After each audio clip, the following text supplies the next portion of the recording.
dia, pessoal. Então, vamos continuar com nosso programa. Agora vamos ter um painel muito bom. Tire suas dúvidas sobre como analisar criticamente os artigos. Eu acho que todo mundo tem que fazer isso, né? Alunos, pesquisadores, professores. E aqui temos uns especialistas que eles foram convidados para nos ajudar a entender essa temática.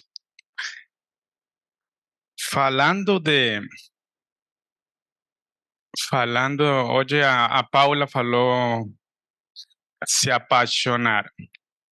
Eu acho que as duas palavras que eu mais gosto em português são saudade e paixão, né?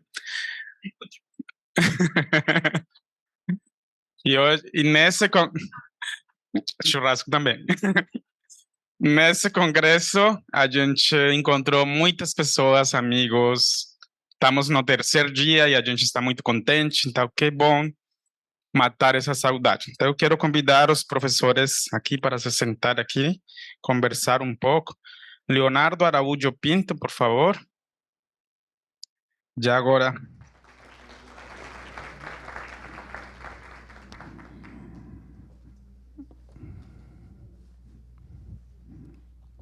Leonardo, tudo bem? O professor Leonardo, ele é graduado em medicina pela URGS, não vou dizer em que ano, e realizou a residência médica em pediatria e pneumologia pediátrica. Iniciou sua trajetória científica durante mestrado em pediatria. No final de 2004, mudou-se para Munique, na Alemanha, como bolsista pesquisador do programa DAD. Trabalhou na área de epidemiologia da asma e alergias. Durante esse período, trabalhou como epidemiologia genética na Universidade de Munique. Retornou ao Brasil em 2007, defendeu sua tese do doutorado no PPG de Saúde da Criança e do Adolescente da Unicam. O professor Leonardo iniciou a sua carreira docente em 2008 como professor adjunto da Escola de Medicina da PUC e assumiu a coordenação do Núcleo de Formação em Pediatria em 2014. Recentemente, em 2020, deixou a coordenação do núcleo e para assumir o cargo atual de decano, diretor da Escola de Medicina da PUC, liderando todos os setores de ensino e pesquisa dessa escola. O professor Pinto tem mais de 90 artigos publicados na área, foi presidente do Departamento de Pneumologia Pediátrica da Sociedade Brasileira de Pediatria, foi também presidente da Comissão Científica do Congresso Brasileiro de Pneumologia Pediátrica e do Congresso SOLANEP, Sociedade Latino-Americana de Pneumologia Pediátrica. Além da atuação como professor e pesquisador, o professor Pinto coordena o Centro de Atendimento Multidisciplinar e Fibrose Cística no Centro Clínico PUC. Professor Leonardo, seja bem-vindo. Agora vamos continuar com a professora Carla Helena, que eu convido para passar aqui na frente, por gentileza.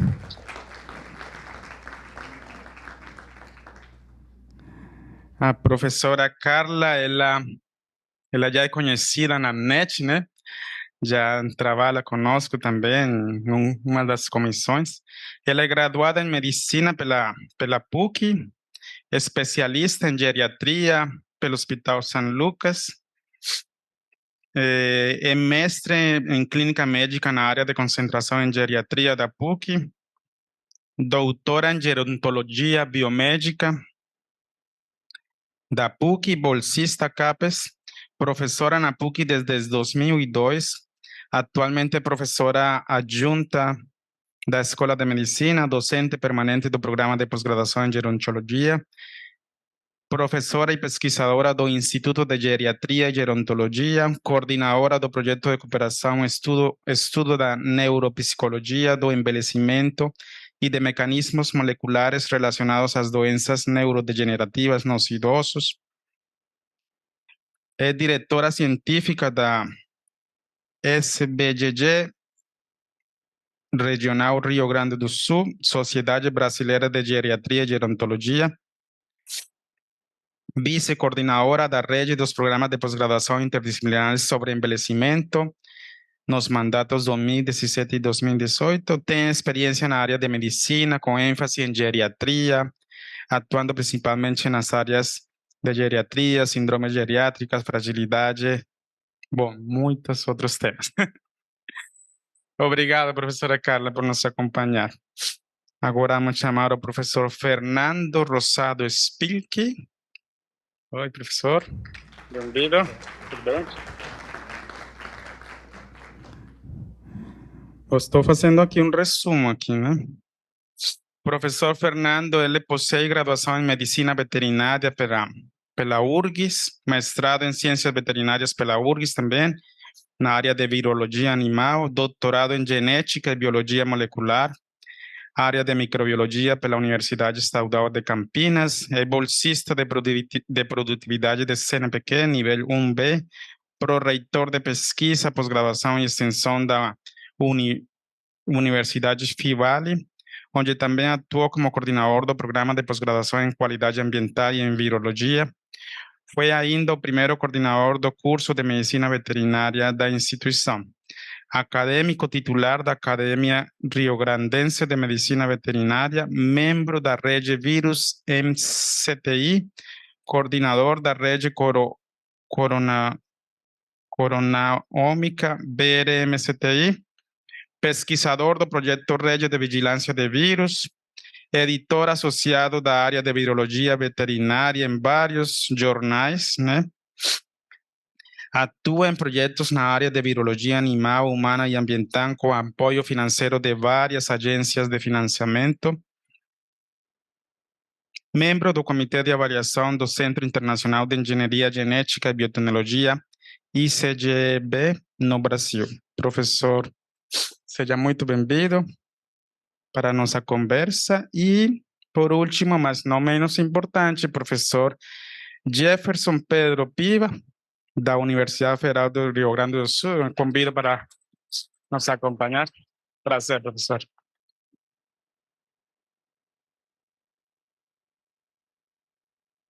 Jefferson Pedro Piva.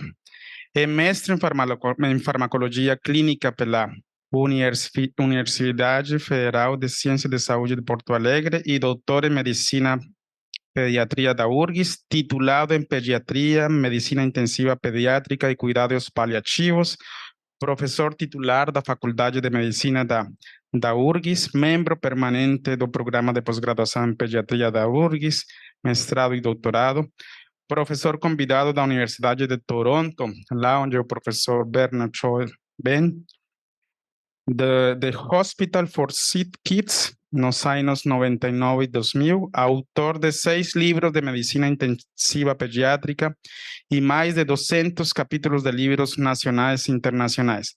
Presidente da Academia Brasileira de Pediatria e secretário da Academia Sul-Rio-Grandense de Medicina.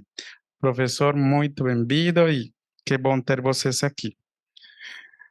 Bom, eu queria que esse painel fosse mais uma conversa e que a plateia que nos acompanha, todas as pessoas que estão aqui no auditório, eles possam participar da nossa conversa. Eu tenho só uma pergunta para começar e estimular essa conversa, que seria, por exemplo, quais seriam essas dicas ou sugestões que vocês recomendam no momento que a gente tem que avaliar artigos? Todo mundo, eu acho que tem que avaliar um artigo científico, avaliar criticamente, né?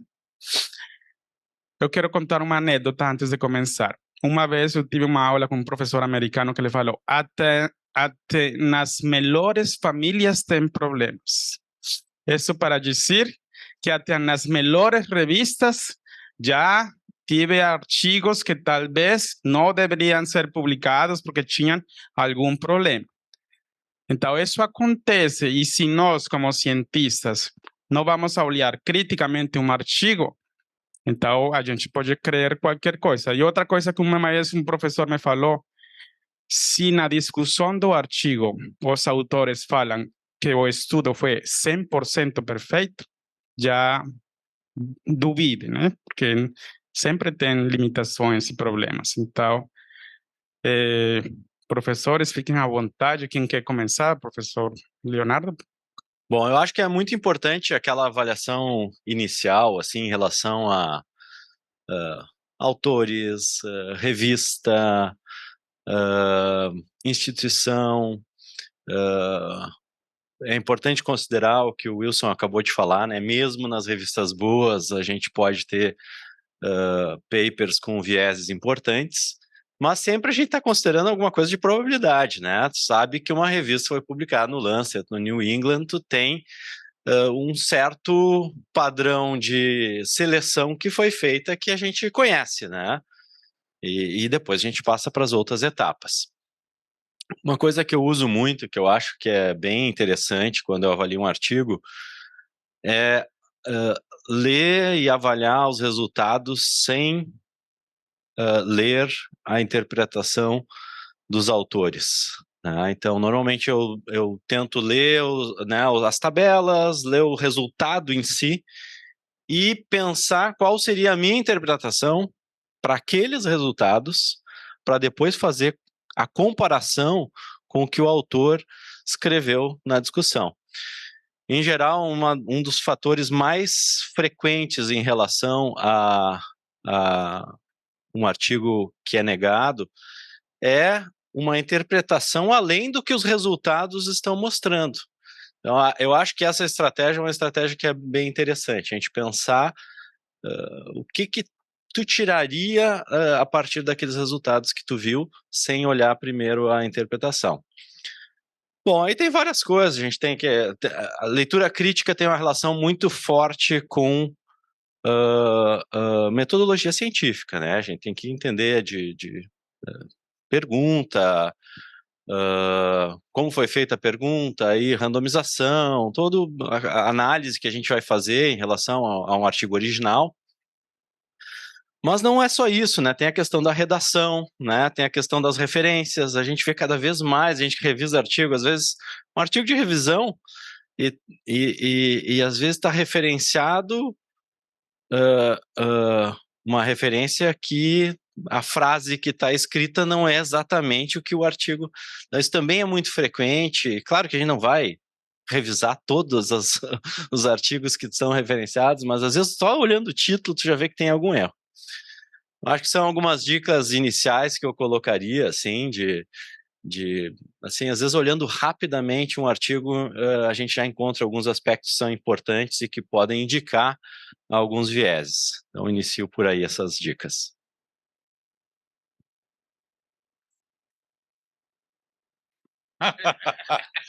Bom, obrigado. A senioridade tem vem consigo alguns deveres. Bom, o que eu quero colocar é o seguinte: eu até gostaria de trazer um outro lado para vocês saberem. Eu fui durante muito, além de médico, uma das maior tempo de atividade que eu tenho é como editor.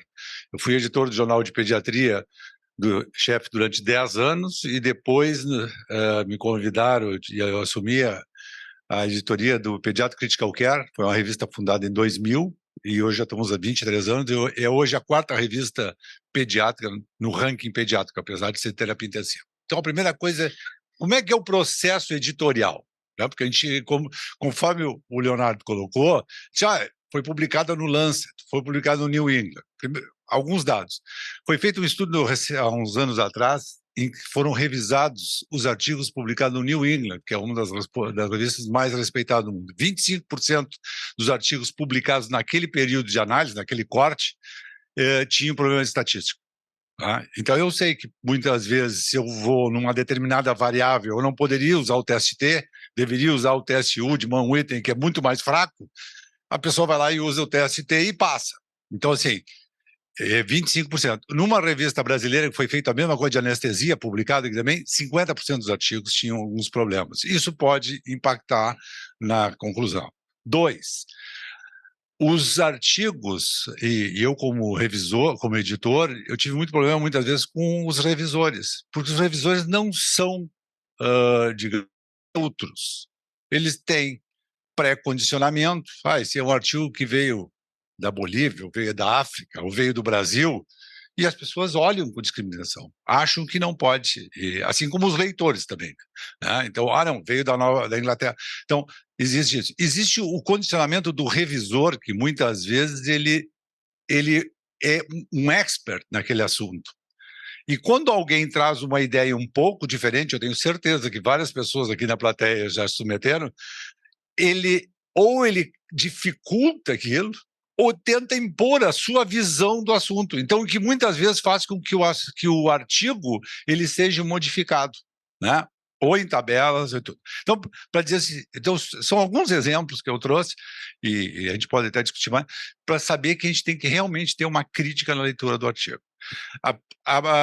Que eu falo seguidamente com os alunos é o seguinte: vocês, quando estavam na faculdade de medicina, vocês iam na biblioteca e olhavam as revistas ali, e selecionavam o artigo pelo título, né? Um título interessante. Aí o que vocês faziam?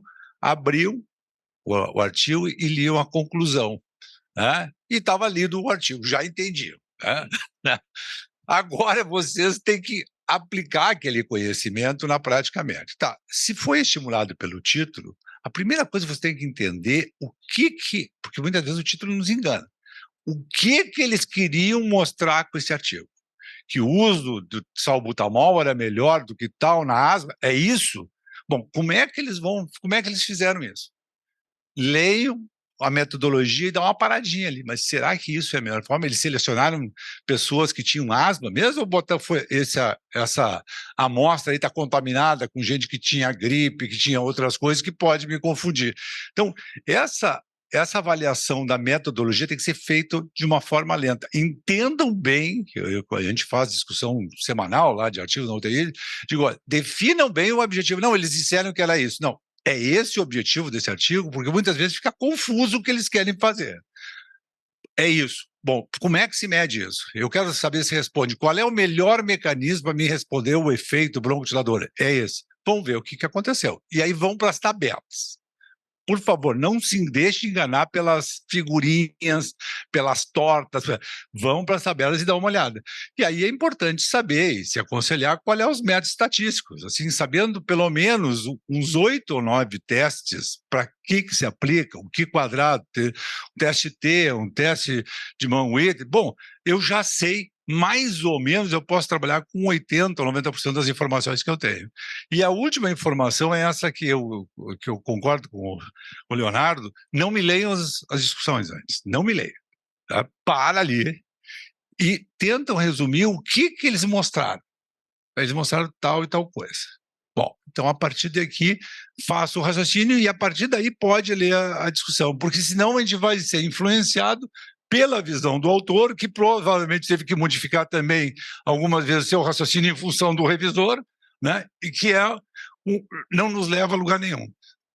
Então, em tese, rapidamente, como sênior, eu teria que apresentar essas considerações e depois podemos discutir mais.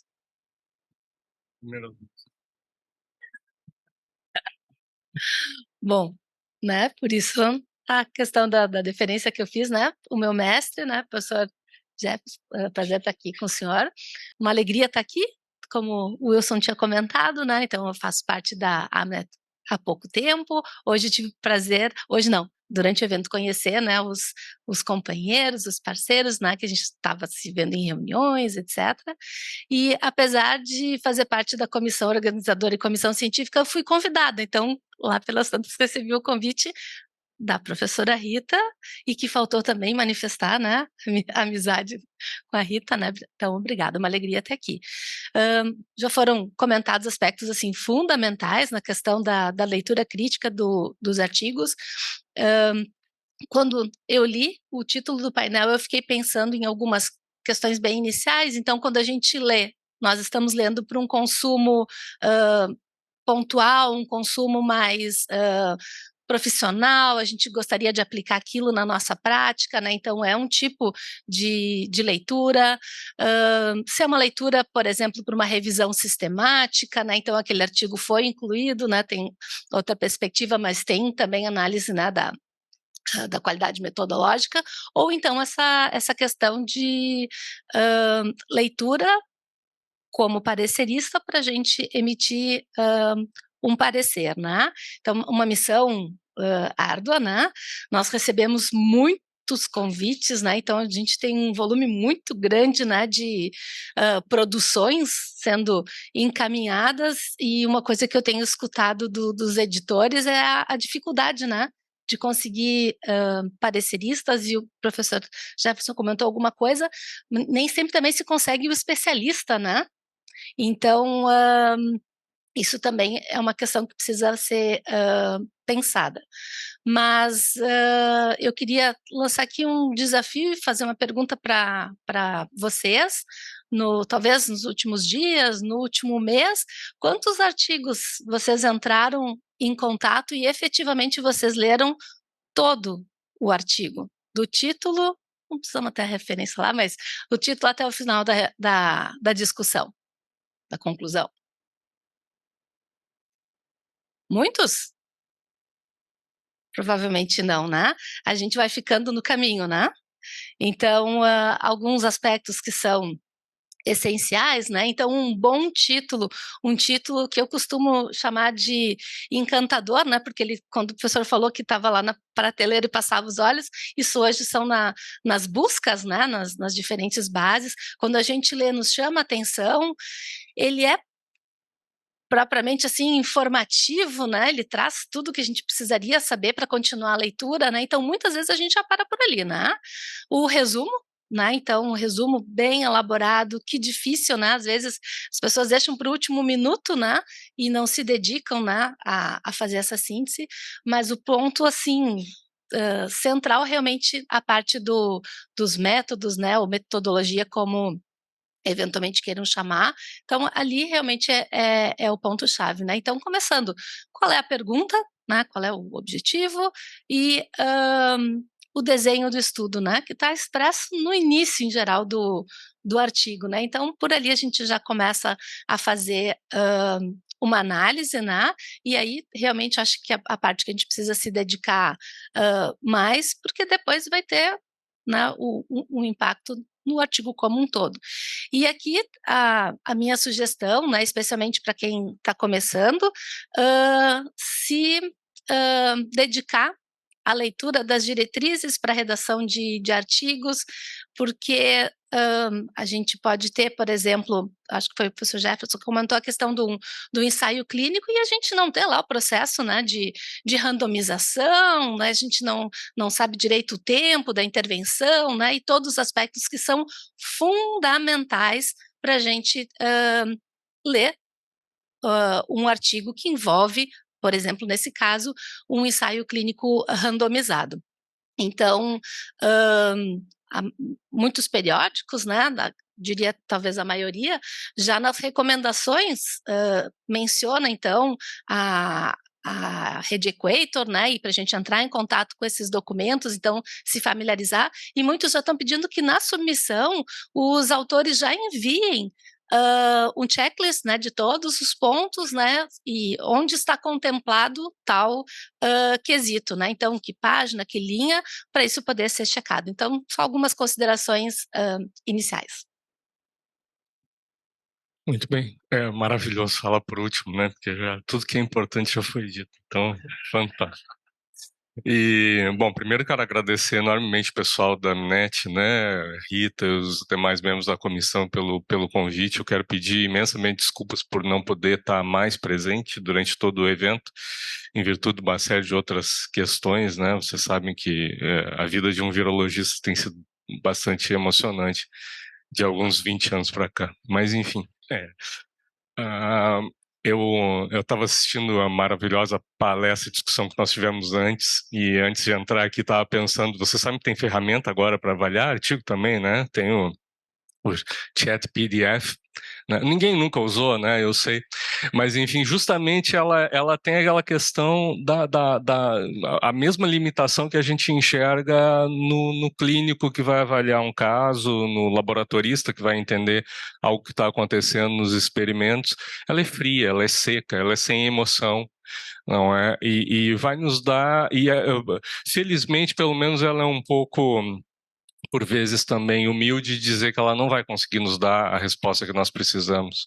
E de certo modo, nós estamos aqui também discutindo isso e não num evento de editores científicos que vários de nós já participamos ao longo do tempo, onde esse tipo de discussão era muito tratado, principalmente para dar maior consciência a revisores, editores novos, mas hoje é necessário também porque nós estamos justamente nessa crise, que não é apenas uma questão da entronização no dia a dia da inteligência artificial, mas do ecossistema do processo de produção e principalmente publicação científica. Eu não estou falando apenas de revistas pagas, revistas não pagas, eu não estou falando apenas da questão que efetivamente todo editor sabe, não vai conseguir revisores, acabou isso, tá? A gente tem um grupo, por exemplo, no Brazilian Journal of Microbiology, que a gente basicamente desistiu.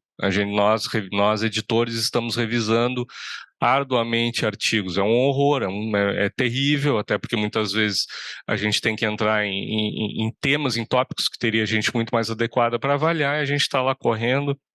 Em revistas internacionais a dificuldade não é menor também, então temos aí uma série de questões, sim, do universo da publicação, mas nós temos uma questão de multiverso muito importante, envolvida também com esta questão de qualidade do que se produz. A primeira coisa, todo mundo sabe, qualquer coisa será publicada, né? Ela vai começar na Lancet e vai acabar, sei lá, no Pasturas do Uruguai, alguma coisa assim. Então, nada contra o Uruguai, que tem uma ciência de primeira linha, mas talvez não tenha os melhores periódicos, enfim, assim como nós muitas vezes. Mas colocando para vocês o que ocorre, assim, será publicado, mas qual o valor disso, qual a relevância, que deveria ser um julgamento prévio de toda a produção científica, e mais que isso, o universo informacional que está na volta hoje também influi na avaliação e influi no quanto aquele artigo vai adiante. O que eu quero dizer? Não sei se vocês têm acompanhado, tentando ser breve, o último hype na área de evolução humana, ou penúltimo, mas que é uma história muito interessante, a história do Homo naledi, né, coordenada por um pesquisador chamado Berger, né, sediado parte na África do Sul, parte nos Estados Unidos, e eles começaram a pesquisar esse cara, esse nosso talvez parente, talvez primo, Homo naledi, um carinha de 1,5 metro, quer dizer, uma altura próxima de muitos humanos modernos, né, e com alguns detalhes interessantes. Eles encontram esses fósseis consistentemente, repetidamente, uma nova espécie de hominídeos de mais ou menos 350 mil anos, quer dizer, convivendo com alguns parentes nossos, seguramente na África, encontram dentro de uma caverna. A história é espetacular, porque os ossos estão todos, né, reunidos, esses restos mortais, numa região da caverna que é quase inacessível. O próprio Berger, para poder entrar lá dentro, precisou emagrecer, ele só contratava pós-docs, mulheres baixinhas, magras, para poderem entrar lá, para fazer as coletas. É incrível, a história por si só é fantástica. Só que ele resolveu ir muito além do achado, né? Ele resolveu trabalhar para a National Geographic nisto, e mais que isso, ele vendeu a história para a Netflix, e tem um documentário que é emocionante, se você enxerga aquilo, em que ele mostra que provavelmente aqueles indivíduos, ele faz 3 afirmações além da descoberta da espécie. Ele diz que aqueles indivíduos foram capazes de fazer sepultamentos 250 mil anos antes da nossa espécie dos Neandertais. Ele diz que aqueles indivíduos, como a caverna é muito escura, faziam fogo, e ele diz que esses indivíduos fizeram arte pictográfica, né, dentro da caverna. Muito tempo antes de nós e dos Neandertais, ou de nós, sapiens Neandertais. E isso é fantástico, é espetacular, e eles usam uma narrativa no seriado não naquele episódio, naquela coisa que está disponível na Netflix, que é de um marketing, de uma possibilidade de uma narrativa lógica quase, digamos assim, religiosa, não é? Porque ela não tem nenhum furo que qualquer um de nós acha emocionante e interessante. Só tem um problema: leia um paper. Não existe qualquer evidência nos 3 papers de que aquele fogo foi produzido pelo naledi que vivia lá, não foi datado. As imagens pictográficas não têm nenhuma diferença de imagens naturais coletadas de pedras de outras cavernas da mesma região. E tampouco se fez uma datação, ou se tentou fazer uma datação, de se aqueles indivíduos foram indivíduos posteriores. E no sepultamento, a única coisa que tem, que seria, entre aspas, uma comprovação, é de que os ossos estão relativamente reunidos em posição fetal. Mas não tem uma cova, não existe a deposição de, efetivamente, plantas ou presentes para aqueles indivíduos, o que é muito normal em sepultamentos da espécie humana. Ou seja, as evidências, não é? Sem lembrar nada de musiquinha, mas as evidências não estão ali. Aquilo que era o importante, se for a ler aquele artigo sem ler a discussão, a gente não consegue ver por que ele está afirmando isso. Se perde um grande resultado de ciência por uma ambição. Agora, com certeza, o ecossistema em que esses artigos estão vivendo, esses pré-prints e um artigo publicado na eLife, onde eles estão vivendo é um ambiente pelo menos favorável à discussão, a criar um hype, a criar uma tendência de querer ir adiante. Aquilo, infelizmente, não é ciência, seria fascinante, tomara que possa ser comprovado, mas esse é o ambiente. É o que acontece hoje nas universidades, né? Às vezes, antes de estar publicado, o artigo já está, o que será publicado já está ultra discutido em sessões, no Instagram, enfim, e isso tem um perigo. Então, a gente precisa também ter presente ao avaliar artigos que existe algo que está no papel que deve ser o mais comprovado possível e tem que estar ali. Não adianta muito o que foi postado no Facebook, o que foi postado no Threads ou no X, enfim, em relação ao artigo, e isso tem se perdido. Infelizmente tem se perdido, perde a ciência, perde relevância com isso. Okay?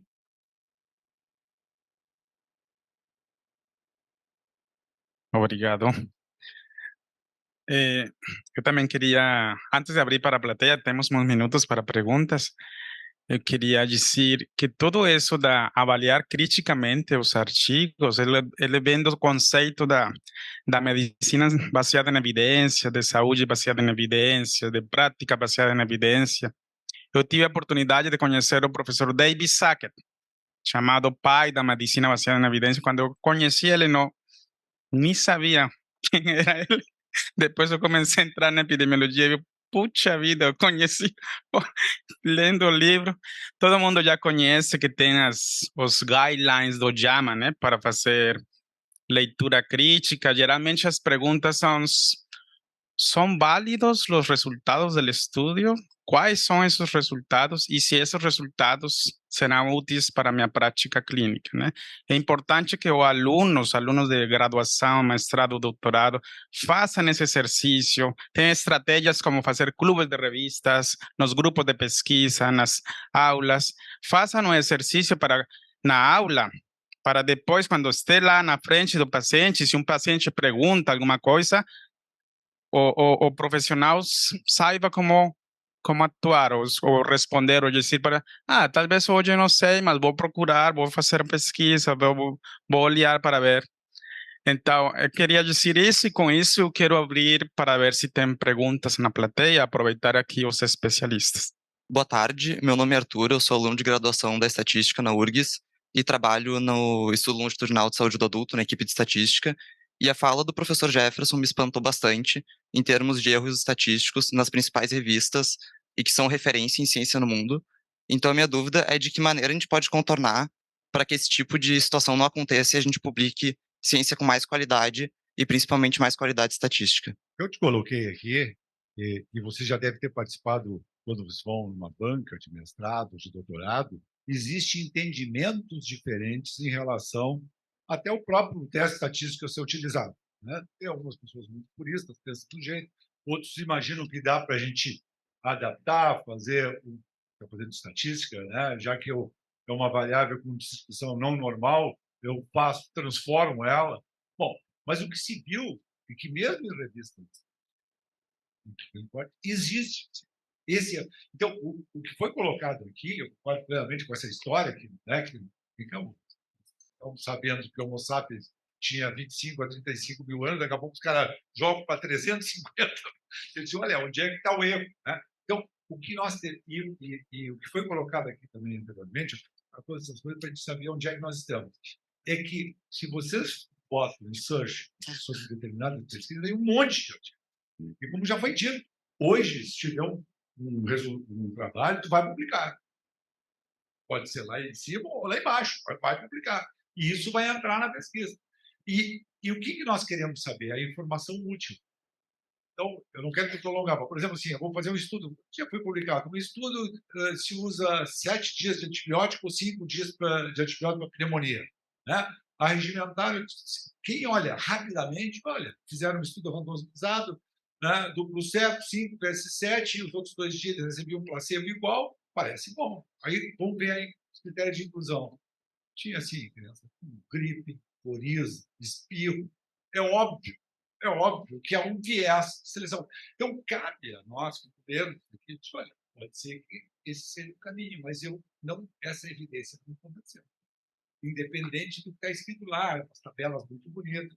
Então, é isso que eu quero chamar a atenção, é que a gente vai desconfiar, mas, mesmo tendo os critérios rígidos, e eu tentei mostrar isso, às vezes, eu tenho certeza que tem autores aqui que já tiveram que mudar a redação do seu artigo em função da birra de um revisor, que ele tem uma visão diferente e que até modificou essa mensagem. Então, quem vai ler tem que ter essa perspicácia de poder identificar. É isso aí. O professor Berna quer complementar, daí eu já passo para a Camila, tá? Ele quer complementar.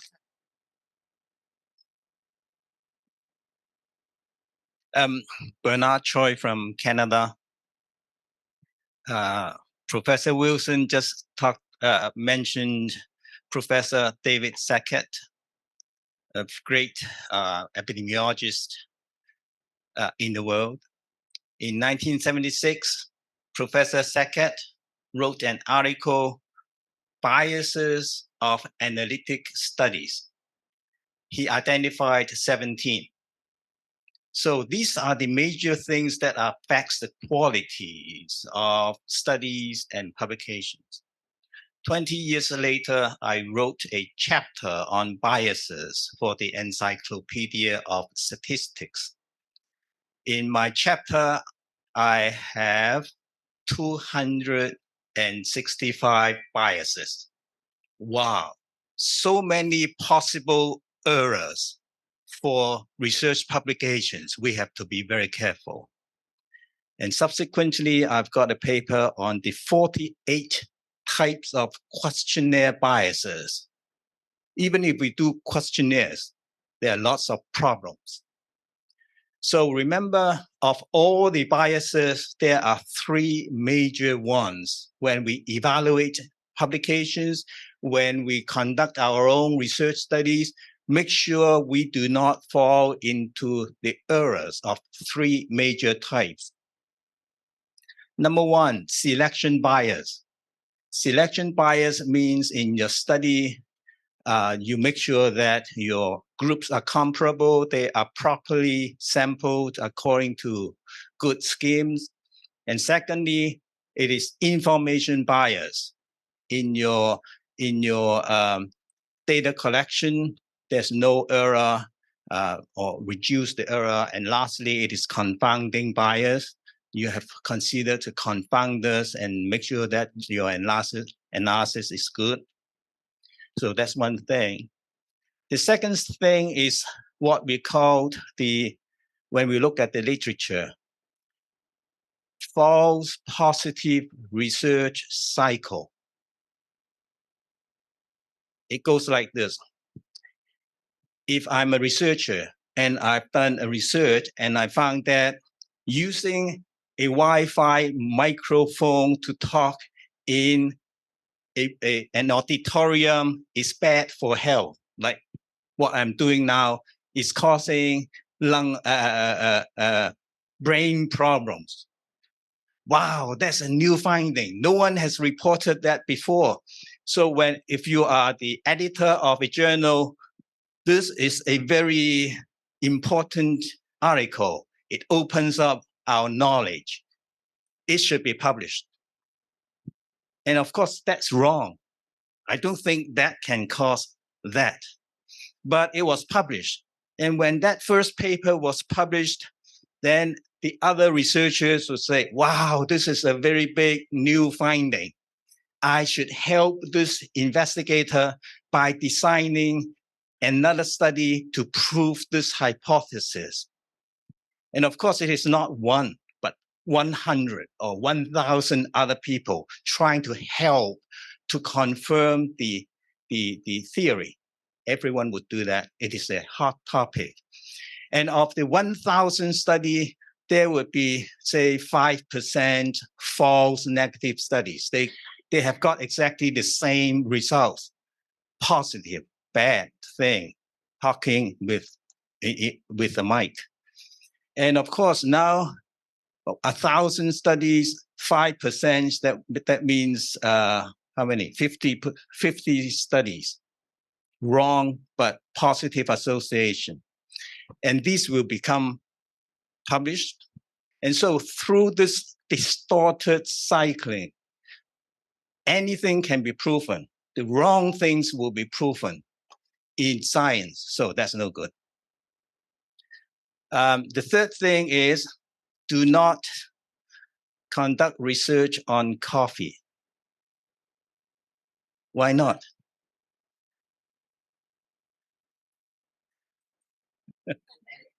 In 1975, a very famous professor, Ken Rothman,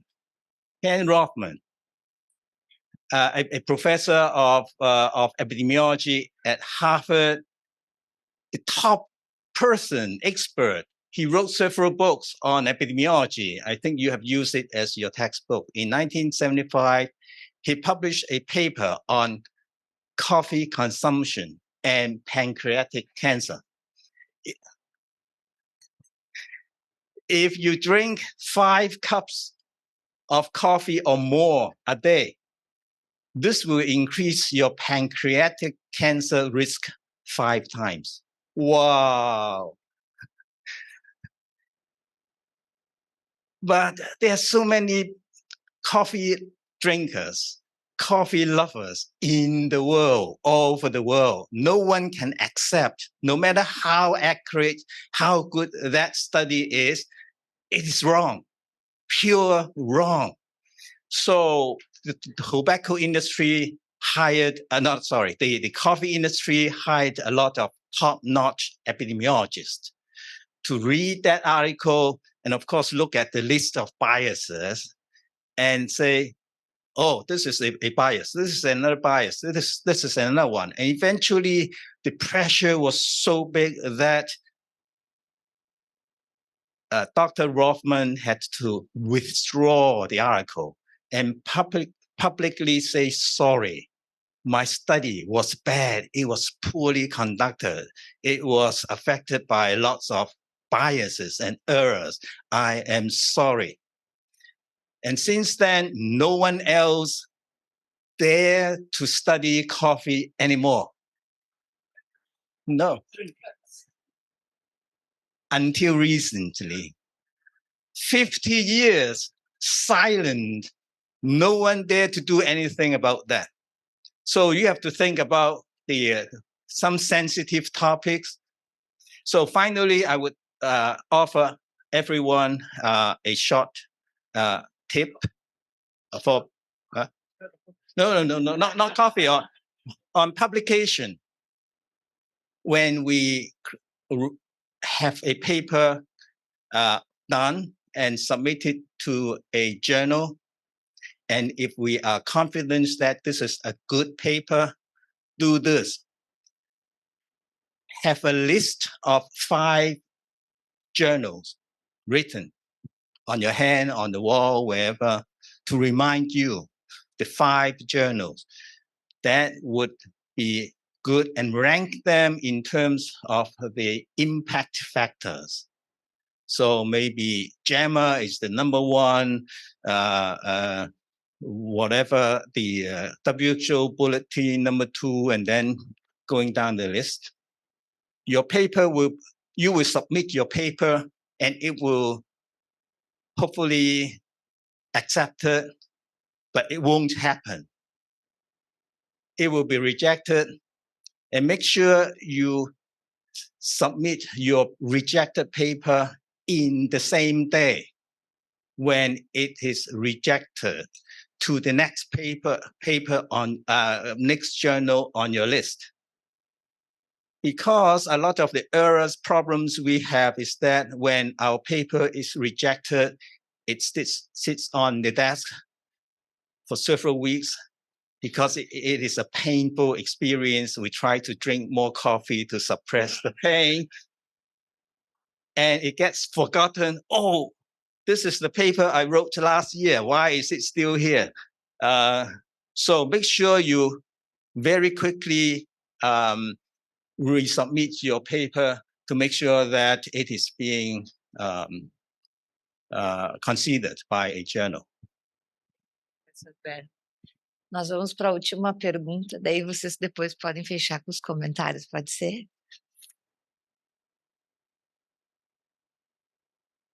Bom dia. Eu sou Camila, sou enfermeira da Colômbia e faço doutorado em pediatria aqui na PUC. E eu queria fugir um pouco desse foco, né, de nós como pesquisadores, ou enfim, processo de construção disso, para a gente entender, e acho que agora a gente está se perguntando um pouco mais de como fazer uma tradução desses artigos que estamos escrevendo, que estamos lendo para a população. Que acho que é um dos desafios, né? Porque como muitas vezes a gente escuta, muitas das pesquisas que nós fazemos, a comunidade não conhece e também não sabe, né? Tipo, ele não vai entender o método, se a estatística, para isso não tem, tipo, falar para eles, mas como a gente consegue traduzir de uma forma mais prática, didática e que realmente leve essa mensagem dessas pesquisas que se estão fazendo na academia. Obrigada. Bom, eu acho que o primeiro elemento que deve se tomar extremo cuidado é sim imaginar que as pessoas não necessariamente têm a formação para entender os aspectos formais, muitas vezes, das descobertas. Lembrar sempre que todos nós somos extremamente ignorantes na maioria dos assuntos. Então, por exemplo, eu sou um sujeito que, quando vou ao mecânico, eu acredito em tudo que ele diz. Eu sou incapaz de consertar um carro. Então, a gente tem que entender isso. Então, se a gente vai explicar algo da nossa área, tem que ter essa ideia de que as outras pessoas realmente não entendem teoricamente nada daquilo, mas não subestimar a inteligência do público. E eu acho que o conselho que eu daria, e que eu falo muito para os meus alunos, por exemplo, quando eles vão interagir com isso, e projetos de extensão e também com a imprensa, é não supersimplificar. As supersimplificações são muito perigosas, porque elas levam a uma relação de causalidade muito confortável e que acaba tendo efeitos populacionais, efeitos em saúde, não é? A gente viu isso acontecer recentemente nos episódios aí da Covid, em relação à ideia de que existe um sinal de que tal coisa pode ter um efeito ou de que tal coisa pode ter um perigo. Então, se este sinal existe numa lógica muito fácil, tranquila e bem construída, como é a lógica formal, que é aquela que todos nós dominamos mesmo que não teoricamente, as pessoas vão, nessa supersimplificação, tomar outras conclusões. Então, eu acho que o maior cuidado é esse, quando se vai falar, especialmente com a imprensa, que ainda é um canal muito forte de disseminação de conhecimento, felizmente, né? Felizmente, não é só via redes sociais. O maior cuidado que eu tomo como pessoa e aconselho a colega sempre é evitar supersimplificações, porque você vai fazer uma supersimplificação para ser simpático e pode ter certeza que alguém vai pegar aquilo e vai transpor, né? Essa semana me perguntaram do porquê que nós, por exemplo, não vacinamos animais para determinadas doenças para mantê-los, para manter determinados status sanitários dos rebanhos dos países. Olha o cuidado que tem que ter, porque senão alguém lá na ponta de lá do jornal impresso ou na mídia eletrônica vai, então tem um jeito de controlar a doença sem vacinar, e as vacinas são terríveis, elas causam autismo. A coisa pula dessa maneira. Então a gente precisa, não dá para simplificar muito, eu preciso insistir em colocar uma frase a mais. E isso não é fácil, porque muitas vezes a ideia é só sintetizar. Mas eu acho que, para mim, é o que me guia. Eu não super complico, obviamente, senão nem eu vou me entender depois, mas eu não super simplifico de forma alguma.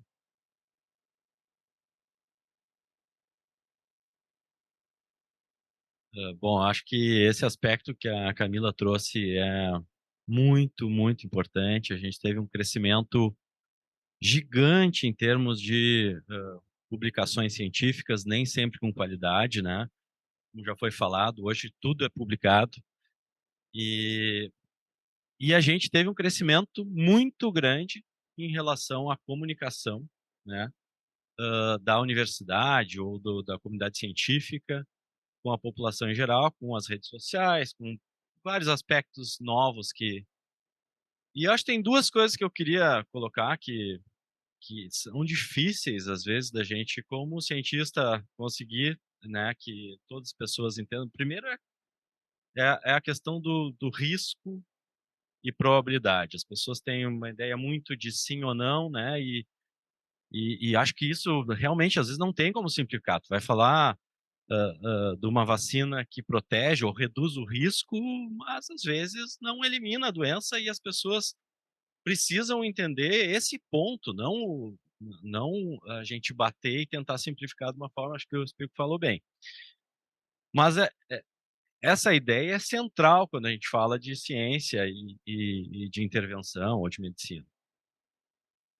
E a outra questão envolve causalidade, né, que também é aquela coisa que a gente conhece, né, que a associação é diferente de causalidade. Isso está dentro do aspecto que a gente está discutindo aqui, que é a leitura crítica, né? E quando a gente faz uma leitura crítica, a gente tem que revisar esse ponto especificamente, se aquela associação que foi descrita realmente representa uma associação causal ou não. E esse é um aspecto essencial quando a gente vai falar com a imprensa, com a mídia ou com a população leiga. Eu acho que tem que sempre pensar nesses aspectos, e isso levou hoje ganhou uma importância muito grande, né? Essa comunicação científica é um dos temas do evento, como a Rita falou, e acho que realmente a nossa responsabilidade nesse sentido aumentou muito, né? Hoje a gente não fala somente para os alunos, para os nossos pares em termos de ciência, mas a gente fala para todos, né? E o interesse é de todos e o impacto é em todos, né? E essa tradução ela tem que ser feita da melhor forma, e acho que aí tem um ponto que é importante, que é a questão de pensar como fazer isso, né? Antigamente a gente estava preocupado em como publicar para a comunidade científica. Eu acho que hoje a gente tem que se preocupar com as duas coisas, a comunicação científica e a comunicação para a população em geral.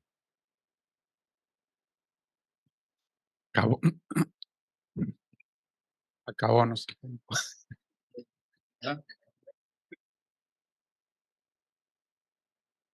A coisa ruim de ter uma conversa boa é quando tem que encerrar porque acabou o tempo.